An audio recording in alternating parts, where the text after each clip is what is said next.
আমি যেতিয়া বজাৰলৈ যাওঁ, বজাৰলৈ আমি বিভিন্ন সামগ্ৰী কিনিবলৈ যাওঁ। সেই সামগ্ৰীসমূহ কিনিবলৈ যাওঁতে আমি সামগ্ৰীসমূহ অনাৰ বাবদ তেখেতসকলক কিবা দিব লগা হয়। সেয়া আমি মুদ্ৰাৰ মাধ্যমত ভাৰতীয় টকাৰ হিচাপত দিওঁ। ধৰি ল'লোঁ আলু 1 কিলো আনিব গৈছোঁ, আলু 1 কিলোৰ দাম 20 টকা। তেতিয়া আমি সেই দোকানীজনক 20 টকা দিম আৰু তাৰ বিনিময়ত আমি আলু গ্ৰহণ কৰিম। এই বস্তুৰ সলনি বস্তু দিয়া ব্যৱস্থা আছিল এটা সময়ত। মানুহে কি কৰিছিল, বস্তুৰ সলনি বস্তু বিনিময় কৰিছিল। এতিয়া মানুহৰ হাতত মুদ্ৰা নাছিল, সেই সময়ত মানুহেনো কেনেকৈ বস্তু আদান প্ৰদান কৰিছিল? সেই সময়ত মানুহে প্ৰত্যক্ষভাৱে বস্তুৰ সলনি বস্তু আদান প্ৰদান কৰিছিল। ধৰি ল'লোঁ এজন মানুহক আলু লাগে, ওচৰতে এজন খেতিয়কে আলুৰ খেতি কৰিছে আৰু তেখেতেও পিঁয়াজৰ খেতি কৰিছে, আৰু তেতিয়া তেখেতে আলুৰ সলনি পিঁয়াজ প্ৰত্যক্ষভাৱে বিনিময় কৰিছিল। এনেকৈ বস্তুৰ সলনি বস্তু আদান প্ৰদান কৰা যিটো ব্যৱস্থা, তাক বিনিময় প্ৰথা বোলে। এইটো আমাৰ বহু পুৰণা প্ৰথা। কিন্তু বৰ্তমান সেই বস্তুৰ সলনি বস্তু দিয়া প্ৰথাটো বন্ধ হৈছে, কিয়নো ইয়াত বিভিন্ন ধৰণৰ অসুবিধা আছে।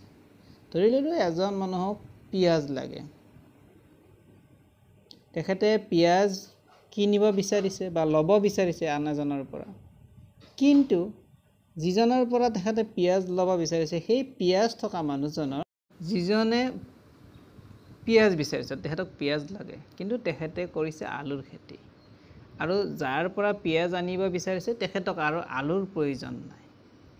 সেই সময়ত সেই দুজন মানুহৰ মাজত বিনিময় হ'ব জানো? নিশ্চয় বিনিময় নহয়। কিন্তু তেখেতৰ ইচ্ছা আছিলে পিঁয়াজ ল'বলৈ, কিন্তু তেখেতে পিঁয়াজৰ বিনিময়ত আলু ল'বলৈ ইচ্ছুক নহয় বা তেখেতক আলুৰ প্ৰয়োজন নাই। সেইকাৰণে সেই দুজনৰ মাজত বিনিময় প্ৰথা সম্ভৱ নহয়। এইটো এটা বিনিময় প্ৰথাৰ অসুবিধা। তাৰ উপৰিও এজন মানুহক কি লাগে? ছাগলী লাগে। তেখেতৰ হাতী আছে, তো হাতী এটাৰ বিনিময়ত কিমানটা ছাগলী ল'ব বা এটা হাতীৰ বিনিময়ত কিমান সংখ্যক বেছি ছাগলী দিব, সেই ছাগলী থকা মানুহজনৰ দিব বিচাৰে নে নিবিচাৰে, এনেকুৱা ধৰণৰ সমস্যা। এটা হাতীৰ বিনিময়ত 50টা ছাগলী লাগিব নে 100টা লাগিব, তেখেতে 100টা দিবলৈ ইচ্ছুক নে অনিচ্ছুক, এনেকুৱা ধৰণৰ কিছুমান সমস্যাৰ কাৰণে বিনিময় প্ৰথা লাহে লাহে লুপ্ত হৈ গৈছে।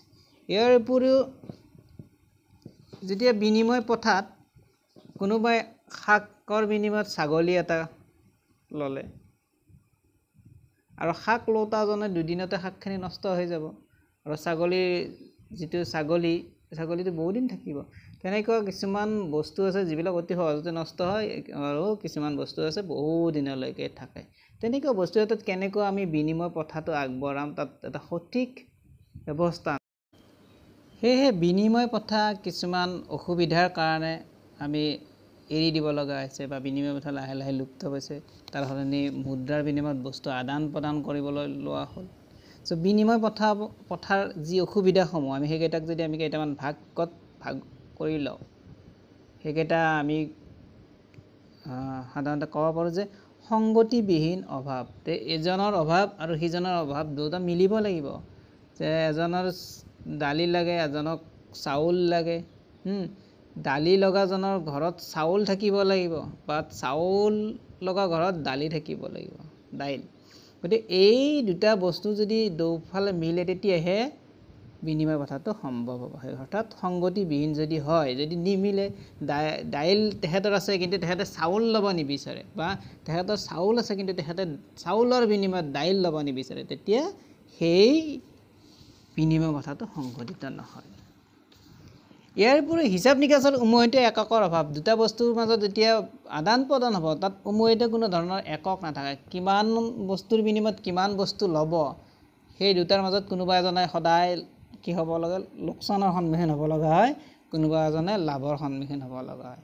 আৰু লোকচানৰ সন্মুখীন হ'ব লগা মানুহজনৰ মনটো বেয়া লাগে, তেখেতে তেনেকুৱা বিনিময় প্ৰথাৰ প্ৰতি ৰাপ নোহোৱা হয়, মানে তেনেকুৱা বিনিময় প্ৰথা কৰিব নিবিচাৰে। আৰু যিজন লাভ হয় তেখেতে বিচাৰিব, লাভ হোৱাজনে বিচাৰিব। তো এনেকুৱা ধৰণৰ হিচাপ নিকাচৰ যি উমৈহতীয়া এককৰ অভাৱ, এইটোও বিনিময় প্ৰথাত এক অসুবিধাৰ সৃষ্টি কৰিছে। সেয়ে বিনিময় প্ৰথাটো লাহে লাহে লোপ পাই গৈছে।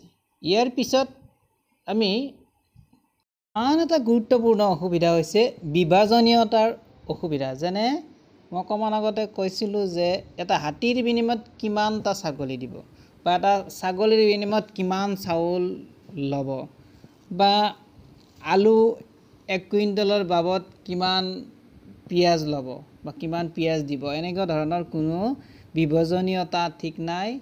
সঠিক বিভাজনীয়তা নোহোৱাৰ বাবে কোনোবা এটা দিশত কোনোবা এটা পক্ষই লোকচানৰ সন্মুখীন হ'ব লগা হয়, আন এটা পক্ষৰ লাভটো বেছি হয়। সেয়ে এই প্ৰথাটোৰ প্ৰতি মানুহৰ অনীহা আহি গ'ল।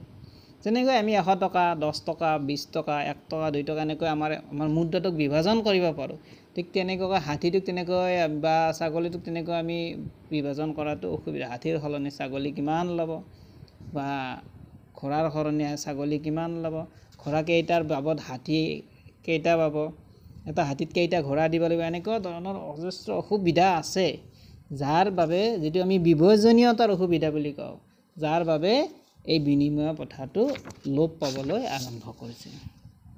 আন এটা গুৰুত্বপূৰ্ণ অসুবিধা আছে মূল্যৰ ভাণ্ডাৰৰ অভাৱ। অৰ্থাৎ এই বস্তুটো যেতিয়া কোনোবা এটা মানুহে তেখেতৰ মূল্যৱান বস্তু দিয়ে, তাত মূল্যৱান ছাগলী দিয়ে শাক লৈ আহিলে, শাকখিনি কিমান দিনত বেয়া হ'ব? 3 দিন 4 দিনতে বেয়া হৈ যাব, তেখেতে ভোগ কৰিব নোৱাৰিব। নাইবা কোনোবা এজনে ছাগলী 10টাৰ বিনিময়ত ঘোঁৰা এটা কিনি আনিলে, আৰু ঘোঁৰাটো অনাৰ ফলত 2 দিন পিছতে ঘোঁৰাটোৰ মৃত্যু হৈ গ'ল। যে তাক জমা কেনেকৈ ৰাখিব, সেইটো সঠিকভাৱে একো মানে ব্যৱস্থা নাছিলে। যে মূল্যৰ যিটো ভাণ্ডাৰ, এই ভাণ্ডাৰৰ অভাৱ আছিলে। বস্তুটো বেছি দিনলৈ জমা ৰাখিব নোৱাৰে, যিবিলাক অতি সহজে নষ্ট হৈ যোৱা বস্তু তাক জমা থোৱাৰ অসুবিধা, সেইবিলাক বিনিময়ত কিনি আনিলে কিন্তু উপভোগ কৰিব নোৱাৰোঁতে সেইখিনি নষ্ট হৈ গ'ল। এনেধৰণৰ অসুবিধাৰ বাবে আমি বিনিময় প্ৰথাটো এৰি দিব লগা হৈছে।